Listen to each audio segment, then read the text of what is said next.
Hello and welcome to my channel Malavika's Magic. Today I'll be sharing with you the second part of my video on cohesive devices. That is, I'll be talking about prepositions as cohesive devices. So let me take you to the roadmap of my presentation today. So first, I'll be dealing with the basic information on prepositions. Second, I'll be talking about the different types of prepositions. Third, I'll be talking about the words, the prepositions that can be combined with certain verbs and adjectives. So let us move on to the first topic, that is the basic information on preposition. So first, I would like to give you an idea of what is a preposition. A preposition is a word which is used before a noun, pronoun, or noun phrase in order to show direction, time, place, location, spatial relationships, or to introduce an object. Some examples of prepositions are words like in, at, on, of, and to. Now we can understand why the preposition is considered to be a cohesive device, because it helps in connecting the entire phrase with a particular sentence, and it helps to give meaning to the noun in terms of indicating the direction or showing the time or indicating the particular place. So that gives a clear picture to the reader as to what the writer is conveying. So therefore, this is an important aspect in cohesive device, and we are not supposed to miss out this important aspect. So let us talk about the different types of preposition. So here I'll be giving you sharing with you the different types, and I will also explain the types with the help of examples. So let us move on to the 5 different types of preposition. The first is direction, the second is time, the third is place, the fourth is location, and the fifth is spatial relationships. Now let me take you to direction, preposition of direction. Now the prepositions of direction, direction refers to a course along which someone or something moves. Now the prepositions that can be used are to, in, into, on, and onto.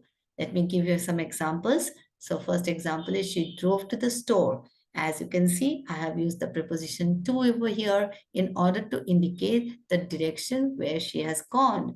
And then I have another sentence, don't ring the doorbell, come right into the house. I have used the preposition into in order to indicate that where the person should come. Okay, so we're trying to give direction to that person. So this way we can use the preposition in order to indicate the particular direction, and it helps to get a clear picture of what the writer is conveying. Now let us move on to preposition of time.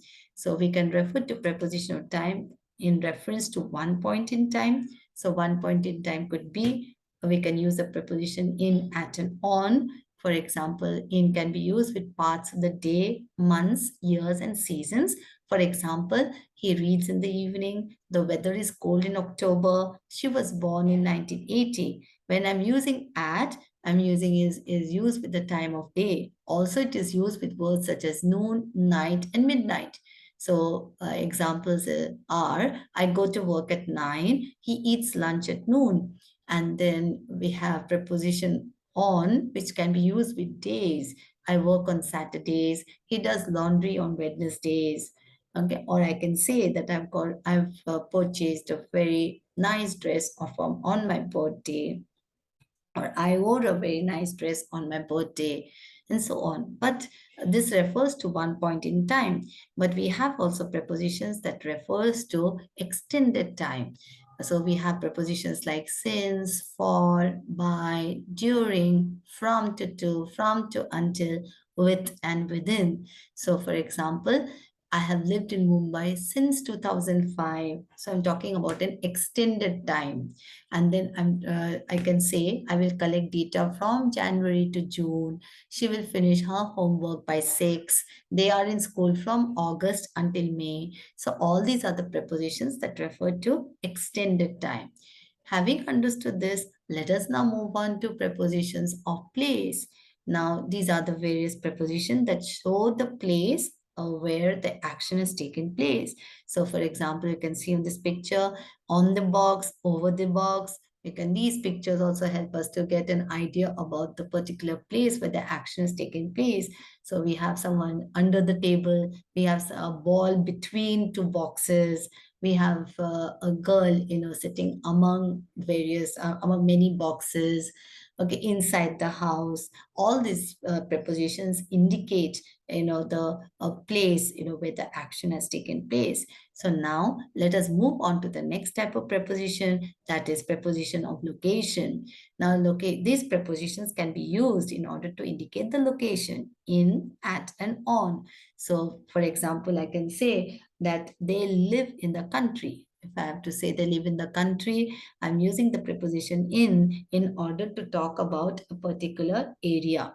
So suppose if I'm using the preposition at, in this picture of the library, I can use it in a sentence like this, that you can find this particular book at the library. So if I'm using the preposition on, for this particular picture of the window, I can say there is lot of dirt on the window.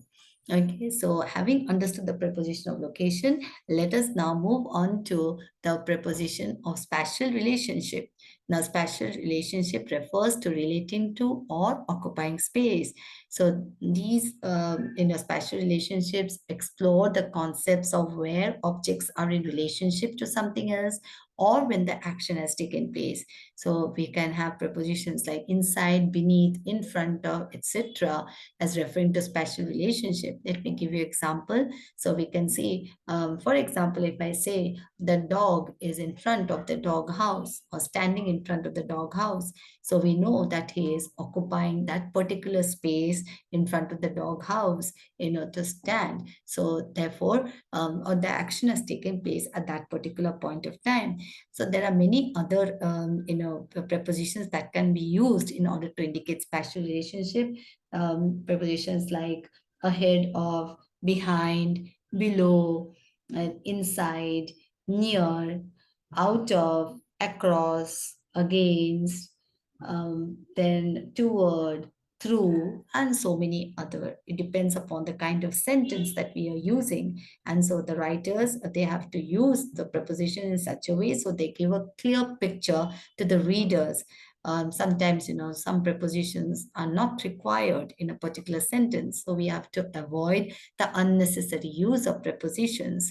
We also have to be very clear as to what we are trying to convey and accordingly use the preposition. So it is a very important cohesive device, and utmost care needs to be taken while using this particular cohesive device, because it can either confuse the readers or it can leave the readers, baffled when they're reading a particular passage or a particular article. Now, let us move on to the third topic, that is using preposition in combination with verbs and adjectives. So first, I will give you examples. First, let us talk about combination with verbs. So here I have these prepositions, complain about, read about, differs from, suffers from, searching for, occurred in, resulted in, succeeded in. All these are the different verbs and the prepositions that can be used along with this kind of verbs. Now, I'll show you this picture. For example, I can say that I'm searching for, vital information, or I can say that I've succeeded in winning the game. So having understood the kind of prepositions that can be used, with the particular verbs, I have given the list over here. Now let us move on to the combinations of preposition with adjectives. Now we have good for, good at, grateful for, grateful to, interested in, happy about, happy for, proud of. Again, I've given you a list. So I can, for example, I can say that I am good at thinking, or I can say I'm interested in eating, or I can say that I'm happy for, someone, or I'm happy for what has happened with you. So all these kind of prepositions indicate that I have combined, certain prepositions. Certain preposition goes along with certain adjectives, and certain prepositions, they can be used only with this kind of adjectives. They cannot be used, for other prepositions cannot be used with this kind of adjectives. So having understood the concept of preposition, I would like to thank all of you for your patient listening. I hope you understood the concept of preposition preposition and the importance of the preposition as a cohesive device. In my next video, I'll be talking about conjunctions as a cohesive device. Thank you once again.